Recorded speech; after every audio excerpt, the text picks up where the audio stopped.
भारत में ना एक बहुत बड़ा कानूनी बदलाव हो रहा है। सोचिए 160 साल से भी ज्यादा पुराना एक कानून पूरी तरह से बदल दिया गया है।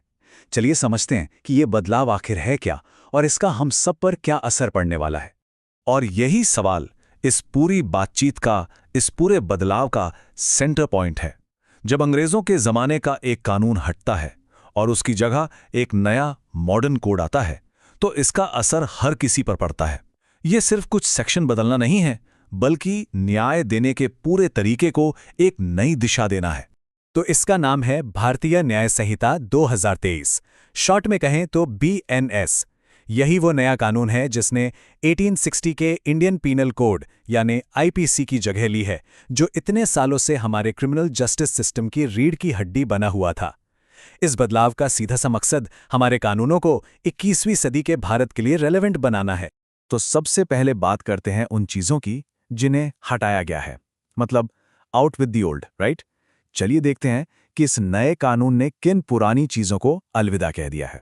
तो देखिए, BNS ने ना एडल्ट्री यानी व्यभिचार और जो अननेचुरल ऑफेंसेस थे, जिसे IPC के धारा 377 के तहत देखा जाता था, उसे अब कानून की किताबों से ऑफिशियली हटा दिया है। हाँ, ये बात जरूर है कि सुप्रीम कोर्ट तो पहले ही अपने फैसलों में इन्हें अनकॉन्स्टिट्यूशनल कह चुका था।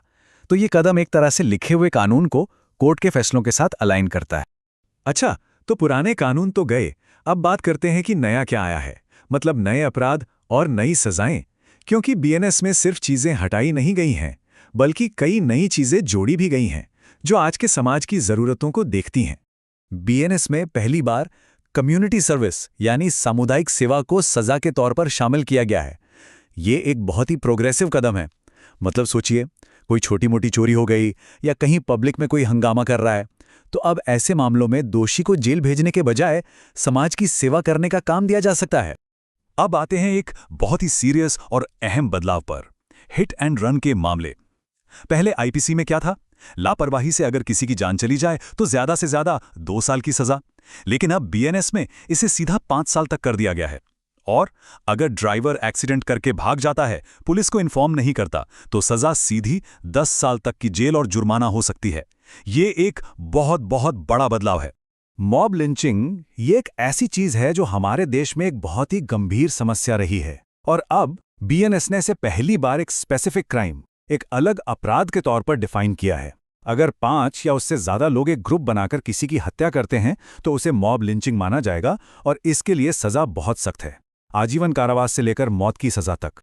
अक्सर हम शहरों में सुनते हैं ना, चेन स्नैचिंग हो गई, किसी की जेब कट गई, या कोई गैंग है जो ऐसे छोटे मोटे क्राइम करता है। तो अब BNS में पेटी ऑर्गेनाइज्ड क्राइम के लिए खास सेक्शन है जो इसी तरह के अपराधों से डील करेगा। इसमें 1 से 7 साल तक की जेल हो सकती है। चलिए, अब थ्योरी से हटकर प्रैक्टिकल पर आते हैं। देखते हैं कि यह नया कानून असल में जमीन पर काम कैसे कर रहा है। और इसके लिए हमारे पास एक केस स्टडी है, गाजियाबाद का तलवार केस। तो हुआ ये कि 29 दिसंबर 2025 को गाजियाबाद में हिंदू रक्षा दल नाम के एक ग्रुप ने लोगों को तलवारें बांटी। जैसे ही इस घटना के वीडियो वायरल हुए, पुलिस फौरन एक्शन में आ गई। पुलिस उपायुक्त निमिष पाटिल के मुताबिक इस हरकत ने लोकल लोगों में डर का माहौल बना दिया था, और पुलिस का एक्शन वाकई में काफी तेज था। वीडियो सामने आने के कुछ ही घंटों के अंदर इस केस में 10 लोगों को गिरफ्तार कर लिया गया। इससे पता चलता है कि नए कानून को लेकर अधिकारी कितने सीरियस हैं। तो इस केस से हमें यह साफ साफ दिखता है कि BNS को कैसे इस्तेमाल किया जा रहा है। पुलिस ने जो FIR दर्ज की, उसमें BNS के स्पेसिफिक सेक्शन लगाए गए, जैसे दंगा करने के लिए, खतरनाक हथियारों के साथ दंगा करने के लिए, और लोगों को गलत तरीके से रोकने के लिए। तो अब सवाल ये उठता है कि इन सब का मतलब क्या है? इस पूरे कानूनी बदलाव का भारत के भविष्य के लिए क्या मायने हैं? तो अगर हम इसे समेटें तो भारतीय न्याय संहिता का मकसद हमारे क्रिमिनल जस्टिस सिस्टम को मॉडर्नाइज करना है। ये पुराने आउटडेटेड कानूनों को हटा रहा है, मॉब लिंचिंग जैसे नए जमाने के अपराधों के लिए कानून बना रहा है, और हिट एंड रन जैसे मामलों में सजा को बहुत ज्यादा सख्त कर रहा है। कुल मिलाकर इसका पूरा आइडिया न्याय को आज के समय के हिसाब से ज्यादा रेलेवेंट बनाना है। और आखिर में यही सबसे बड़ा सवाल हमारे सामने खड़ा होता है। देखिए, कानून बना देना एक बात है, पर उसे जमीनी हकीकत में सही तरीके से लागू करना वो बिल्कुल अलग बात है। तो अब आने वाला वक्त ही बताएगा कि भारतीय न्याय संहिता असल में न्याय और पब्लिक सेफ्टी के मामले में कितना बड़ा बदलाव ला पाती है।